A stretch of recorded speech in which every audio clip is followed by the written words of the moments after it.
Occasion ఏదైనా location ఎక్కడైనా తెలుగువారి వేడుక అంటే ఆలివ్ మిఠాయి ఉండాల్సిందే. మిఠాయి అంటే ఆలివ్. అందరికీ నమస్కారం. నేను Swaroopa Potlapalli. Welcome to Suman TV. మహాకుంభమేళాలో పూసలమ్ముతూ అందరినీ ఆకర్షించిన మోనాలిసా భోంస్లే ఇప్పుడు టాలీవుడ్ లోకి గ్రాండ్ ఎంట్రీ ఇస్తుంది. నమస్తే హైదరాబాద్. అది కూడా పాన్ ఇండియా సినిమాతో. సాయి చరణ్ హీరోగా నటిస్తున్న లైఫ్ సినిమాలో ఆమె హీరోయిన్ గా యాక్ట్ చేయబోతోంది. ప్రస్తుతం నాతో పాటు ఉన్నారు సీనియర్ ఫిల్మ్ జర్నలిస్ట్ క్రిటిక్ ప్రభు గారు. ఆయనతో మాట్లాడదాం. నమస్తే ప్రభు గారు. ముఖ్యంగా మోనాలిసా హీరోయిన్ గా సెలెక్ట్ అవ్వడం మీద విపరీతంగా ట్రోలింగ్ నడుస్తోంది.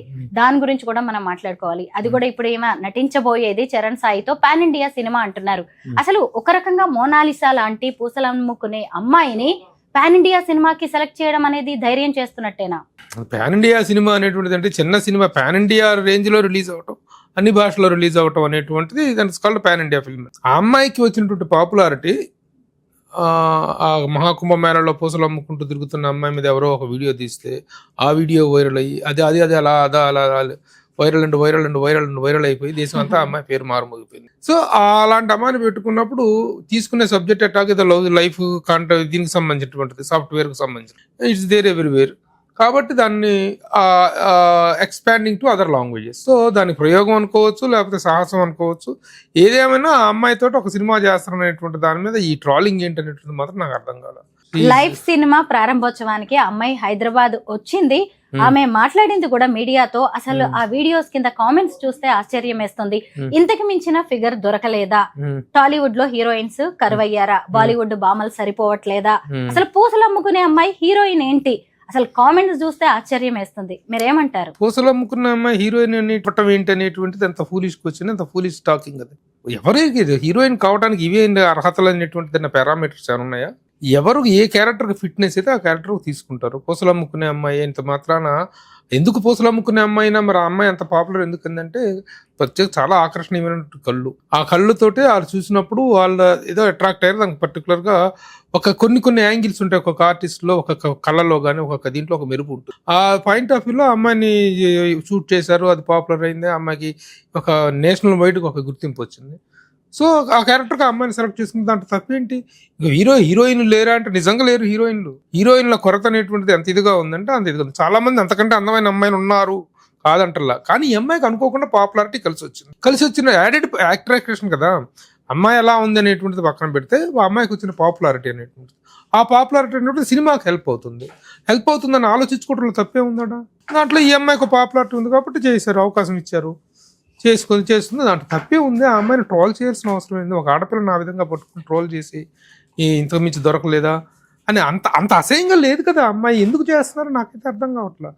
మానవ నైజం అనేటువంటిది రోజు రోజుకి ఎంత వికృతంగా తయారవుతుందంటే ఇప్పుడు ఆ అమ్మాయిని ట్రోల్ చేయడం వల్ల ఇలా ఆశిస్తున్నది ఏంటో అర్థం కావట్లేదు. దుర్మార్గంగా తయారవుతున్నారు. ఇంత మించి అందగత్తి లేదా, ఇంతకు మించి నువ్వెవడు అందాన్ని డిఫైన్ చేయడానికి, నువ్వెవడు దీన్ని ఇచ్చేయటానికి, ఒక అందాన్ని కానీ, ఒక బ్యూటీని కానీ, లేకపోతే ఒక అర్హతలను కానీ అలా యాక్చువల్గా బాడీ షేమింగ్ ఎందుకు వచ్చింది? అది అమ్మాయి వాళ్ళది ఒక చిన్న పూసలు అమ్ముకునేటువంటి ఒక జీవనం సాగించేటువంటి చాలా లో ఇదిలో నుంచి జీవన పరిస్థితుల్లోంచి వచ్చారు. అసలు నార్త్ మధ్యప్రదేశ్ అంటేనే చాలా బిలో లివింగ్ స్టాండర్డ్స్ ఉండేటువంటి ప్లేస్ అది. అలాంటి ప్లేస్లో కూడా ఒక బిలో స్టాండర్డ్ ఉన్నటువంటి ఒక ఫ్యామిలీ నుంచి వచ్చి పూసలు అమ్ముకునే అమ్మాయి మీద ఉండాల్సిన కనీసమైన కన్సర్న్ కానీ, సానుభూతి కానీ లేకుండా ఇదేం మొహం, ఇదేం ఫిగరు అని ఎట్లా చేస్తారు? అసలు ఈ సోషల్ మీడియాలో జరుగుతున్న అరాచకాలు ఎవరెవరిని ఆకాశాలకు ఎత్తి పెడుతున్నారు, ఎవరెవరిని ఆకాశాల నుంచి కింద పడేస్తున్నారు అని ఆలోచించుకోవాల్సిన అవసరం. ఇక్కడ మనకు హైదరాబాద్లో ఒక ఆవిడ తిరుగుతూ ఉంటుంది. She mentally retarded. ఆవిడని పట్టుకొని ఆవిడ ముందు కెమెరాలు పెట్టి ఆవిడతో నోటికి వచ్చిందల్లా తిట్టుద్ది, వాడిని తిట్టుద్ది, వీడిని తిట్టుద్ది, ఆడి తిట్టుద్ది, ఎవరిని పడితే వాడిని నోటికి వచ్చిందని మాట్లాడు. లోకులు కాకుల ఆంటీ అనేటువంటి పేరు పెట్టి ఆవిడని పట్టుకొని ఆవిడ చుట్టూ కెమెరాలు పెట్టి ఎంత హైలైట్ చేశారు, ఎంత బస్సు పట్టించారు. తర్వాత అంటే ఈ అమ్మాయి రావటాన్ని కానీ, ఈ అమ్మాయి అర్హతను కానీ క్వశ్చన్ చేయడానికి మీరు ఎవరు రాస్తారు? ప్రభు గారు, సోషల్ మీడియా అనేది ఎవరినైనా సరే రాత్రికి రాత్రే స్టార్ ని చేయగలదు. ఇప్పుడు అలా సోషల్ మీడియా ద్వారా ఈ అమ్మాయి స్టార్ అయిపోయింది. అదే ఇప్పుడు హీరోయిన్ అవ్వడానికి ఈమెకి ఒక అర్హతగా మారిందంటారా? అంతే, డెఫినెట్ గా. సినిమా హిట్ అవ్వడానికి సినిమా హిట్ అవ్వడానికి దర్శకుడు చెప్పిన కథ అవసరం. ఒక క్యారెక్టర్కి ఎన్ని కావడానికి కావాల్సింది ఆ పాత్రలో చేయాల్సినటువంటిది. ఆ పాత్రకు చిన్న యాడెడ్ పాపులారిటీ కావాలి, దాన్ని తీసుకున్నారు. దాంట్లో తప్పేంటి? అది సినిమా హిట్ ఫట్టా అనేటువంటిది రేపు రిలీజ్ అయిన తర్వాత దర్శకుడు ఎంత బాగా తీశాడు, సినిమాలో ఎంత మంచి ఎంగేజింగ్ కంటెంట్ ఉందనేటువంటిది సినిమా డిసైడ్ చేసిన తర్వాత నువ్వు ఆ అమ్మాయిని కాకుండా పెద్ద అగ్రతారణ ఎవరైనా తీసుకొచ్చి సినిమాల విషయం లేకపోతే ఆడదు కదా. కాబట్టి అది సినిమా కంటెంట్ కి సంబంధించిన విషయం కానీ ఈ అమ్మాయి ప్రెజెన్స్ కి సంబంధించినటువంటి విషయం కాదు కదా. ఒక రూరల్ బ్యూటీ, ఒక నాటు బ్యూటీ, ఒక పల్లెటూరు అమాయకత్వపు అందం, ఆ అందాన్ని తెచ్చి తన సినిమాలో వాడుకుందామని చూశారు.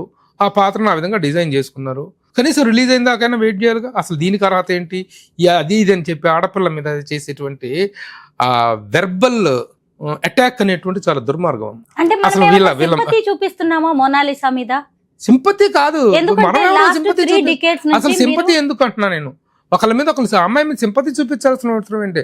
ఆ అమ్మాయికి వచ్చిన అవకాశానికి, ఆ అమ్మాయికి వచ్చిన అప్లిఫ్ట్ కి చేతనైతే అభినందించు, లేకపోతే లేదు. కానీ ఆ అమ్మాయికి ఇతరత్ర ఏదైనా బిహేవియర్లో తప్పులు ఉంటే అది ఏదైనా తర్వాత కోర్సులు చెప్పచ్చు. కానీ అసలు ఆ అమ్మాయి ఉనికిని, ఆ అమ్మాయి ఎగ్జిస్టెన్స్ని ప్రశ్నించి దాన్ని ట్రాల్ చేయటం ఏంటి? ఏమైనా కనీసం నాకు బుద్ధి జ్ఞానం ఉందా? కనీసమైనటువంటి సానుభూతి కానీ హ్యూమన్ టచ్ అయినా ఉందా వీళ్ళు చేస్తున్నటువంటి పనుల్లో? 3 decades నుంచి మీరు ఫిల్మ్ జర్నలిస్ట్ గా ఉన్నారు. టాలీవుడ్ నే కాదు, బాలీవుడ్ ని, అనేక రకాలైన సినీ రంగాలని మీరు చూశారు. అయితే హీరోయిన్ అంటే మనకంటూ కొన్ని బెంచ్ మార్క్ క్వాలిఫికేషన్స్ ఉన్నాయి ఖచ్చితంగా. ఇప్పుడు హీరోయిన్ అంటే చాలా మందిని చూస్తూనే ఉన్నాం. తెల్లతోలు అంటారు, లేదంటే లాంగ్వేజ్ స్కిల్స్ అంటారు, లేదు అంటే కనీసం యాక్టింగ్ స్కిల్స్ అయినా ఉండాలి కదా. మరి మోనాలిసాకి ఇందులో ఏమున్నాయి? అంటే ఇన్నాళ్ళుగా మనం హీరోయిన్స్ అంటూ కొన్ని మనం క్యారెక్టరైజేషన్ పెట్టుకున్నాం కదా, వాళ్ళకంటూ కొన్ని పాయింట్స్. అది నీకు అందము, అర్హత అనేటువంటి క్యారెక్టర్ని బట్టి వస్తాయి. ఇప్పుడు కోడి రామకృష్ణ గారు ఉన్నారు, ఎలాంటి మనుషులను తీసుకొచ్చేసి రాళ్ళలాగా కూర్చునే వాళ్ళని తీసుకొచ్చి ఎక్స్ప్రెషన్లో తీసుకొచ్చి కూర్చోబెట్టి వాళ్ళతో చేయించుకున్నారు. వాళ్ళు పెద్ద పెద్ద నటులు, ఒక రామిరెడ్డి కానీ ఎంతో మంది, మన కాస్ట్యూమ్స్ కృష్ణ కానీ, వాళ్ళకి ఏమన్నా నటన గురించి ఏమన్నా తెలుసా? ఎందుకు తన పాత్రకు షూట్ అవుతారు ఈ పర్సనాలిటీ అని చెప్పి తెచ్చిపెట్టుకున్నారు. అలాగే మనం ఈ రోజున నన్ను అడిగితే మన హీరోయిన్లు, మన మహానటిగా సావిత్రి గారిని చెప్పుకుంటాం, ఇంకా చాలామంది హీరోయిన్లు చెప్పుకుంటాం. కానీ ద రియల్ హీరోయిన్ ఎవరు అంటే మహానటి వాణిశ్రీ గారు. ఎందుకో చెప్పమంటారా? వాణిశ్రీ గారు నల్లగా ఉంటారు, ఆవిడకి మేకప్ పెట్టిన 2 hours పట్టేది. ఎలాంటి పాత్రల ద్వారా వచ్చారు ఆవిడ? పల్లెలు పట్టుకొని చెలికత్తె పాత్రలు చేశారు ఆవిడ. అలాంటి మనిషి, అలాంటి స్థాయి నుంచి వచ్చినటువంటి వ్యక్తి 2 దశాబ్దాల పాటు ఈ ఇండస్ట్రీని ఏలింది. ఒకసారిగా తెలుగు, తమిళ, కన్నడ, మలయాళం అన్ని భాషల్లో ఒక ఏలుడు ఏలింది ఆవిడ. అలాంటి స్ట్రగులింగ్ హీరోయిన్ ఆవిడ. ఆ ఏ అర్హతలు అంటారు చెప్పండి? ఆవిడ అందం, ఆవిడ అభినయం, ఫస్ట్ ఆవిడకు వచ్చిన పాత్రలు. అలాంటి స్ట్రగులింగ్ హీరోయిన్ మళ్ళీ చరిత్రలో పుట్టదో రాదమ్మా. మరి ఎక్కడి నుంచి వచ్చింది ఆవిడ? ఎలాంటి స్థితిలో నుంచి వచ్చింది? ఎన్ని అవమానాల నుంచి, ఎన్ని హవాలాల నుంచి పైకి వచ్చింది ఆవిడ? సో ఎవరి అవకాశాలు ఎలా వస్తాయో, ఎవరిని అదృష్టం తలుపు తడుతుందో, ఏ పరిస్థితుల్లో ఎవరు రైజ్ అవుతారో, ఏ పరిస్థితుల్లో ఎవరు ఫాలో అవుతారో, we are not suppose to decide. వచ్చిన వాళ్ళని అకారణంగా ద్వేషించడం, ఏదైనా కారణం ఉండి ద్వేషించామంటే అర్థం ఉంది. ఎక్కడో ఒక చిన్న మారుమూల ప్రాంతం నుంచి ఒక పూసల అమ్మాయికి ఒక అవకాశం వస్తే దాన్ని ఆహ్వానించాల్సినటువంటి మెంటాలిటీని డెవలప్ చేసుకోకుండా ఇలాంటి క్రూయల్ మెంటాలిటీ డెవలప్ చేసుకునే వాళ్ళని వీ కాంట్ హెల్ప్ ఇట్. అయితే మన ఈ మోనాలిసాకి ఈ సినిమా ఆఫర్ అనేది ఫస్ట్ ఏం కాదు. ఎందుకంటే బాలీవుడ్ ఆమెకి ముందు రెడ్ కార్పెట్ వేసింది. ఏకంగా దర్శకుడు సనోజ్ మిశ్రా ఆమె ఇంటికి వెళ్లి మరి సినిమా ఆఫర్ ఇచ్చారు.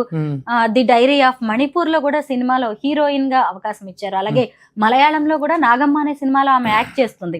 ఇప్పుడు అలా చూసినప్పుడు ఇది 3వ సినిమా అనుకోవాలి. అంటే ఎప్పుడు కూడా కొత్తదనానికి, అలాగే ఛాలెంజెస్ కి మన టాలీవుడ్ రెడీగానే ఉంటుంది. దీన్ని కూడా కొత్త ఛాలెంజ్ గా అనుకోవచ్చు కదా. Yes, of course.